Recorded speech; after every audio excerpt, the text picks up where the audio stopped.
Good morning. Good morning. Anyone else have trouble getting up this morning? I know what my excuse was, but lack of sleep can make it a little harder to get up. But I'm glad you've made it this morning. This morning I'm going to only read just a very little to you.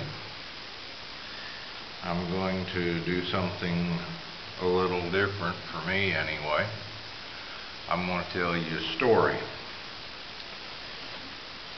But first I'd like to send your mind back a week. And you may recall a verse that was shared in the sermon from Revelation chapter 12. Verse 11, and it says, "And they overcame him by the blood of the Lamb and by the word of their testimony, and they loved not their lives unto the death." One thing that I have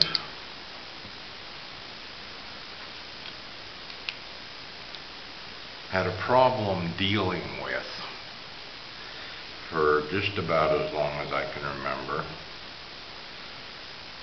or at least the last 50 years or so, is this thing called death. And it's something that I don't think very many people are really comfortable with. But perhaps to understand just a little bit, we could go back to a little boy about 10, 11 years old who was raised in church, believed in God, believed that God was able to do anything.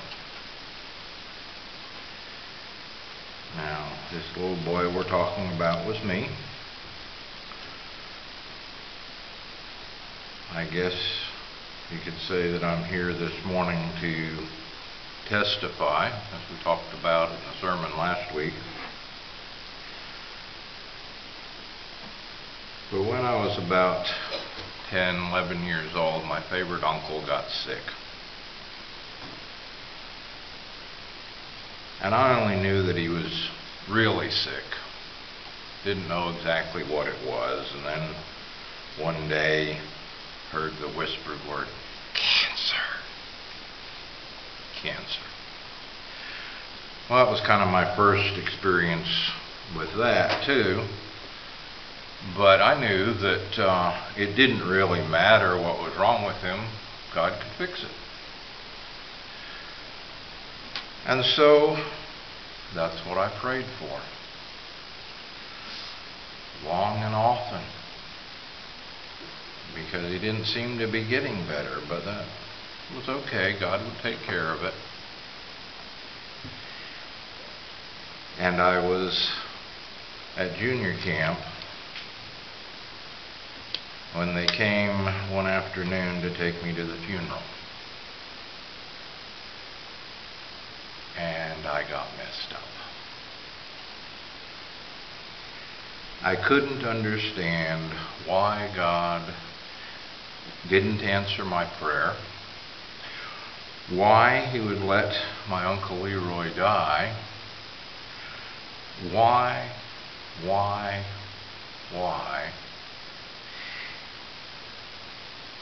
And after the whys came the, well, I guess God just doesn't care. You see, my uncle had been a call porter, school teacher, and had plans before he fell ill to go back to college and study for the ministry. And my little 11, 12-year-old self couldn't understand why God would let someone like that, and with those plans, die.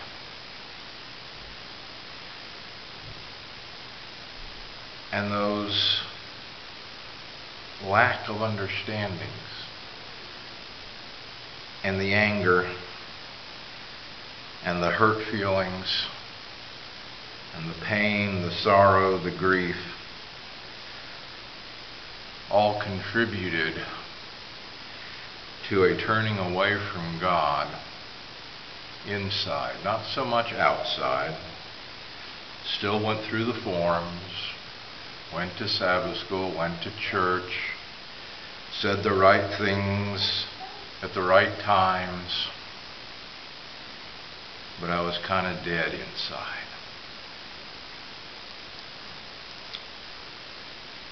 Well, let's fast forward, to about twice that age. The young man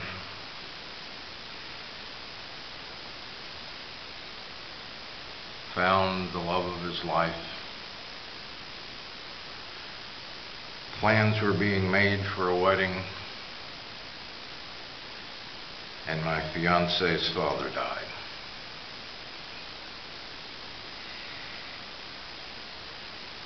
The wedding was put on hold. Funeral was attended. I was living in Massachusetts at the time, and Vanessa was living here in Roan Mountain. And I was a long ways away, pretty much by myself, feeling not only my own sorrow, but also Vanessa's sorrow. Things didn't make sense. Things just were not right with the world. And one evening, traveling on Route 2 from Stoneham to South Lancaster, it just became too much. I had to pull over off of the road into a darkened residential area, and I just felt like I could not go on. I was crying too hard to be able to continue to drive. And though for many years I had not really felt that God cared about such things, I opened my heart and cried out to Him. Told Him how badly I was hurting, how I didn't feel like I could go on anymore. And could He please do something?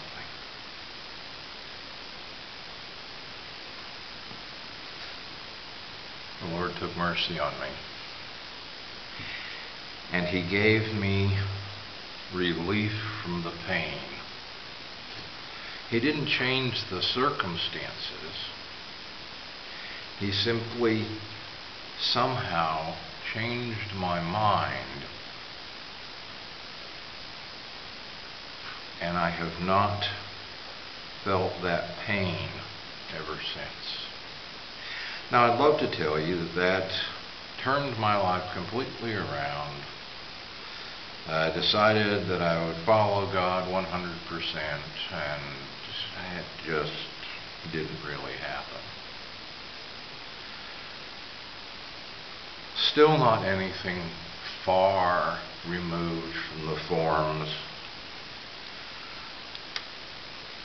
since I wasn't in school, wasn't at home, I wasn't attending church all that much anymore. But anytime I had a question as to what's going on, why are things the way they are, why doesn't God do something, it would always come to mind, well, this one time He did. And it wasn't just something 2,000 years ago. It was something on the side of the road, in the dark, a change that He was able to do for me.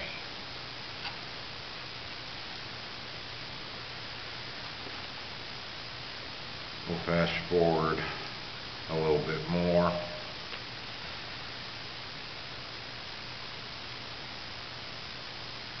To one October's morning, about 5 o'clock, the phone rings, and it's my dad, and he tells me, "Your mom passed away." Well, somehow I was able to get through the funeral, which was pretty rough because I felt that I was excluded from participation, as though I were some non-family member, as though I just didn't belong. And by the time I got home, my mental state was such that I did not leave the house for 6 weeks. Well, I think I went out on the porch once.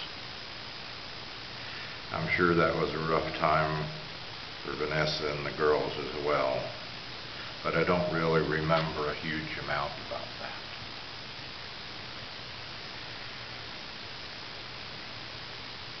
You see, death has had a way of derailing me, of putting my thoughts to the dark side, as it were, to the troubles of this world, to the injustices, to the just unfairness and the uncontrollability of life. Futility, because it just ends in death anyway.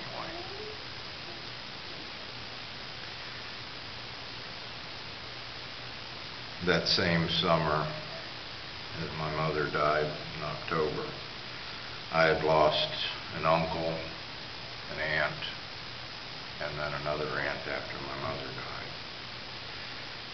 My mother's generation was dying off. But there was something different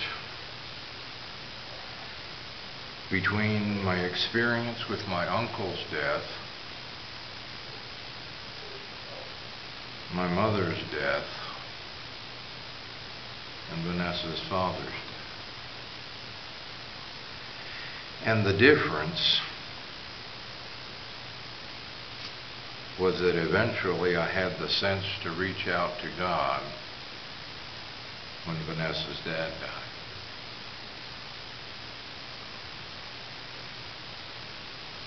Obviously, I hadn't really learned the lesson real well when my own mother died.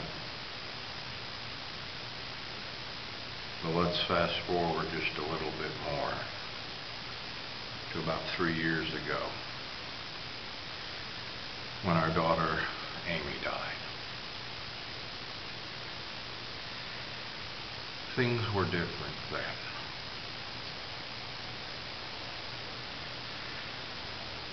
Whether because I became more mature, wiser, or just because God finally got a better hold on me, things were different with Amy. We firmly believed that God could and very likely would take care of the cancer that was growing in her and restore her to health, right up until the moment that she quit breathing.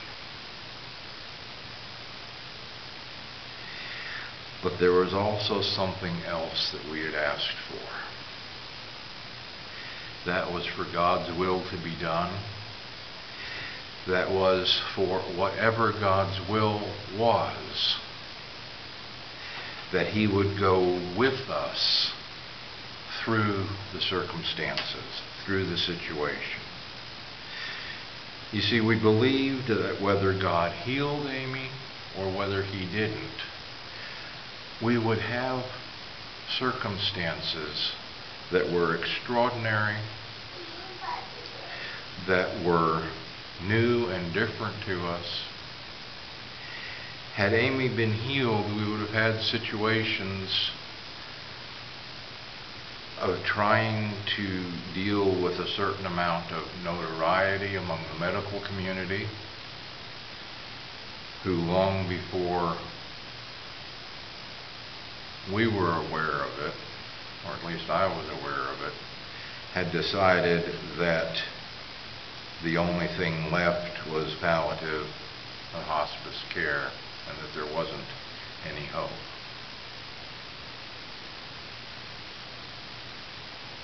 And we knew that were Amy to die, it would have a major impact on our lives. And so we asked the Lord to prepare us for either eventuality. Still praying, hoping, believing, and expecting a miracle. The miracle we received was not the miracle that we were hoping for. Amy died 5 minutes after 1 p.m., March 31st.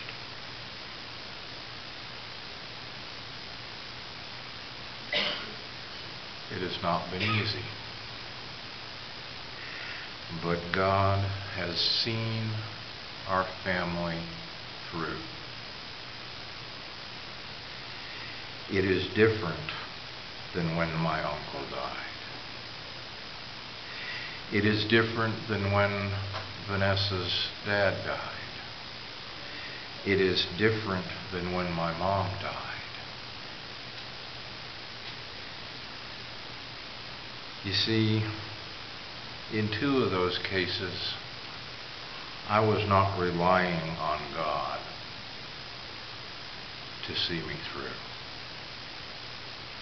And I just couldn't do it on my own. In the other case, I finally called out to God, and He performed a miracle of healing to my heart that was instantaneous and lasting. But in the case of Amy, the miracle that God performed was to go through the grief, to go through the sorrow, to go through the bad days that still come up every once in a while, to go through the sorrow with us, to sustain us, to give us a hope. We look forward to seeing Amy again at the resurrection.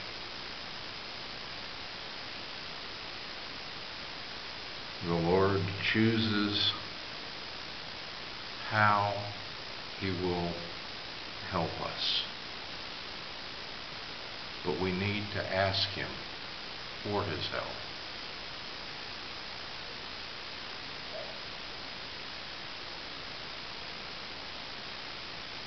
That's really what I have to tell you this morning. Is don't wait to ask the Lord until you have an overwhelming problem. Go to Him at the first hint that something may be wrong.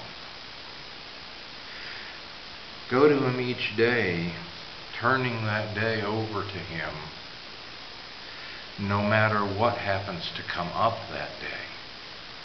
Because sometimes these things happen suddenly.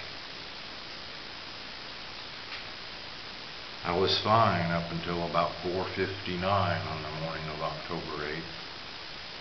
But at 5 o'clock, the call came that sent my world crashing down. as we stay in a relationship with the Lord, as we look to Him for guidance, for strength, for comfort, come what may, my testimony to you this morning is that He will provide. We'll break for our lesson study at this time.